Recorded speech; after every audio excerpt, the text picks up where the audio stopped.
All right, so here is a video answer key to the big packet. Hopefully it answers any questions you may have had. The first one, you have to find the point of inflection, so you take the second derivative, set it equal to 0. That's your x value. Plug your x value into the derivative to find the slope, and plug your x value into the original to find the y value. And there you go. Number 2, you find the second derivative, find out where it would be negative. So this is your second derivative. So anytime this denominator is negative, when you cube it, it will stay negative. So anything less than 4 will make that negative. This one's tricky, so I wrote a little note to remind myself why each of them isn't, why each one must be true. So as you can see, f prime is always increasing. And so how do you know if f of x passes through the origin? You don't. You just know that at 0, it has a min, but you don't know that it goes through the origin. It's concave down for x is less than 0. That is false because it says f prime is always increasing, which means f double prime is always positive. And in order for the function to be concave down, f double prime would need to be negative. Has a point of inflection at 0, f of 0. That's not necessarily true. Just because the derivative equals 0 doesn't mean the second derivative has to equal 0 there. Relative min at x equals 0, yep, derivative goes from negative to positive, and that's where it changes, so that is true. And it's an odd function. Well, if you think about what an odd function looks like, the derivatives on either side of the origin, because an odd function is symmetric to the origin, would be the same. So like the derivative at -5 would be the same as the derivative at 5. They would be parallel, not opposites of each other. So that's how you know it's not an odd function. That was a hard part, but the min should have been a giveaway. You shouldn't have even had to do the rest of those. I just did those so you could, you know. All right, number 4, 6 and 10. And here's why. I mean, I did all this nasty math all over the place. But the bottom line is, on your last step, you end up with this, 5x squared factored out, and you have x squared minus 14x plus 60. So there's a f double prime equals 0 at 0. F of double prime,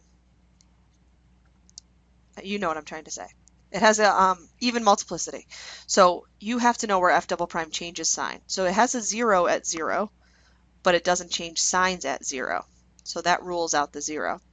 This factors into x minus 6, x minus 10. Oh, that's a 16. Can't read my own writing. So at 10 and 6, you do a sign chart and you just make sure that it changes sign at 10 and 6. Well, because we know that this has multiplicity of 1 at each of these zeros, we know it's going to cross the x-axis. That's why multiplicity comes in handy. So you know it has them at 6 and 10. All right, I'll stop talking. So here's the other thing we know here. F prime equals this huge product, and G is continuous, and G is negative. Well, you know that this part of the product right here is always going to be positive because it's squared. So right now we have a positive times a negative. In order for f to be increasing, f prime has to be positive. But you have a positive times a negative. So you need another negative here in order for the three things to multiply together to be positive. So you know that x has to be between negative infinity and negative 1.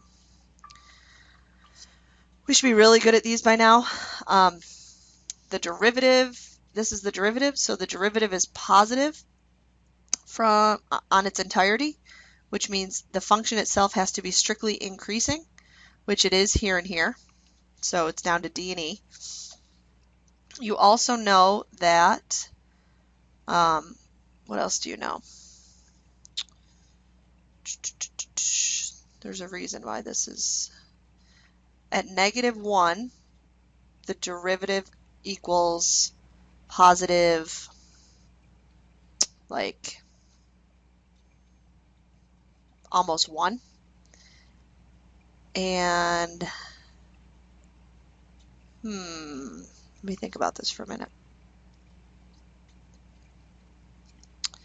This is concave down, this is, oh, okay. The second derivative here is positive, right? From here to here, which means that the original function has to be concave up from here to here. Well, this is concave down. This is concave up. So choice E. Sorry about that. I had a little pause in my thinking. All right, next page. I think we've had this question before. In order for f prime to be greater than f double prime, given the original function, it has to be, you just have to analyze. Here, f prime is negative, f double prime is positive because it's concave up, so that's not it. Here, f prime is positive, f double prime is either 0 or negative. It's close to the point of inflection, so that's true.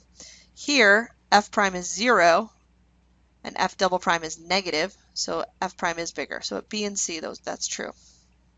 Relative min, well, we have to take the derivative, which comes out to be this. Factor out of 24x squared. So again, the multiplicity. You know that at 0, it's not going to change signs. But x cubed equals 1. Take the cubed root, x equals 1. And then we just check it with a sign chart to be sure. But at 1 is where it has a minimum. What's the maximum value of the derivative? So you take the derivative, but then you have to take the derivative of the derivative and set it equal to 0. Maximum value of the derivative. I have x equals 1 here, but I circled 3 over there. Why is that? What is the maximum value of the derivative? When x is 1, oh, you have to plug it into the derivative to find the actual maximum value. Remember that the value talks about the value of the function at a value of x. I'm going to come back to that. Okay, so as I was saying in number 9, the maximum value means you have to find where it occurs and then plug it back in to find what the value is. So here this is actually wrong. The minimum value occurs at ln of 2. So then you plug it in, you get e to the ln of 2 minus 2 ln of 2. This is just 2 minus 2 ln 2, which is the same as that one. 2 times 1 minus ln of 2. All right, moving on. Moving right along. This is the derivative. So f is increasing where the derivative is positive from 1 to 4. Justify your answer. F prime is positive. For what value does it have a relative minimum? Relative minimum is when it goes from negative to positive. So at x equals 1, because it goes from negative to positive. All right, you can read all these. It's concave up when the derivative is increasing. So these are all the values where it's increasing. And then this is just one possible graph. There's a lot of things it could be, but you have to understand that. Don't even worry about it. I'm not going to make you graph. Okay, moving on. Linear approximations. So hopefully you got that you plug in the value of x into the original function to get this number. So tangent of pi over 4 is 1. Then you take the derivative of this, and then you multiply that by x minus this. So secant of pi over 4 is 1 over cosine. Cosine of pi over 4 is root 2 over 2. So flip that over, 2 over root 2, and then square it. You get 4 over 2, which is 2. That's your slope, x times x minus pi over 4. So that's the linear approximation for that. This one, we've done a million of these. Hopefully you got A. You can see my work. I'm not going to go through and explain the whole thing again, because like I said, we've done this a lot.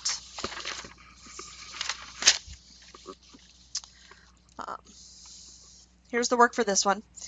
X and y vary with time, such a way that y increases at a constant rate. So dy dt is 5, and the rate at which x is changing when x equals pi over 2. So you take the derivative of this, 2 e to the cosine x times negative sine of x times dx dt, and you plug in pi over 2 for x, and you evaluate, and you find that dx dt is negative 2.5. This one was actually just on your quiz, I think, so you should be able to do that one.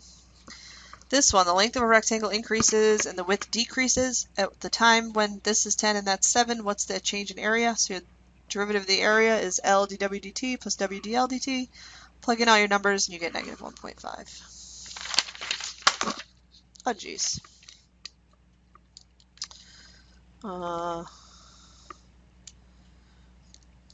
Okay, this one's tricky.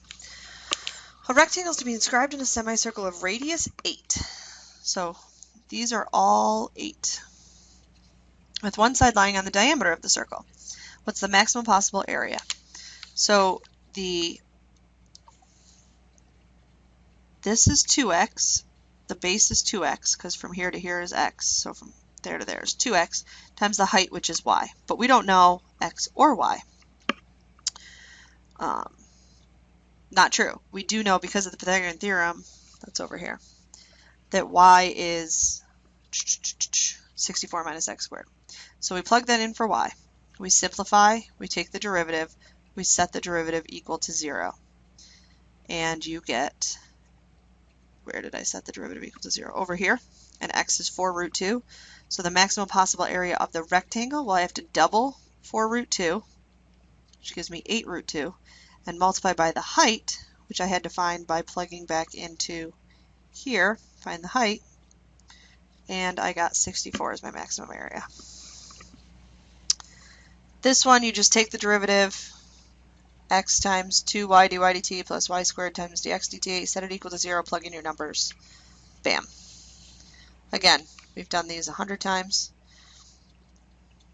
So there's all the work if you need to see it. Okay. This is a good question. As the square expands, the circle expands to maintain the 4 points of intersection. The perimeter is increasing at 8 inches per second. dp dt is 8. I know that the circumference of the circle is 2 pi r, so dc dt is 2 pi times dr dt. dr dt is, I figured that out up here because I know that this is a square, so the diagonal is root 2x squared, otherwise known as x root 2, and so the radius is half of that.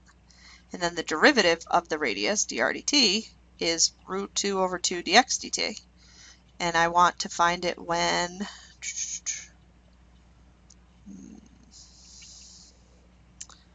the perimeter is 8. No, wait. dp dt is 8. Perimeter is 4 times x. So dp dt, oh, that's how I find dx dt, is 2. Plug that into dr dt. Find dr dt to be root 2. Plug that into dc dt. So you had to find 3 different formulas, but that's how you do it. At the instant when the area is 16, find the rate at which the area enclosed is increasing. So the area of the enclosed is the area of the circle minus the area of the square. The formula is pi r squared minus x squared. So the derivative of that is 2 pi r dr dt minus 2x dx dt. We have all those numbers from up here. We just plug them in, and that is your change in area of the enclosed section. Portion. Here's this guy. A certain type of fencing comes in rigid 10-foot segments. 4 uncut segments are used to value of x, largest possible area of the garden. Okay, so I know that x squared plus y squared equals 100, so y is that. The area of the rectangle, this big rectangle, is 2x times 10, which gives me 20x. The area of the triangle is 1/2 base times height, which is just xy. So the area of the whole thing is this plus this, and we replace y with what it's equal to, take the derivative, and we do that on the calculator. So this is your maximum possible area. Okay, so I gave you a bunch more linearization questions. Feel free to Google those answers or go on Khan and practice. There will be linearization on the test. And if you have any other questions, email me. Okay, sounds good.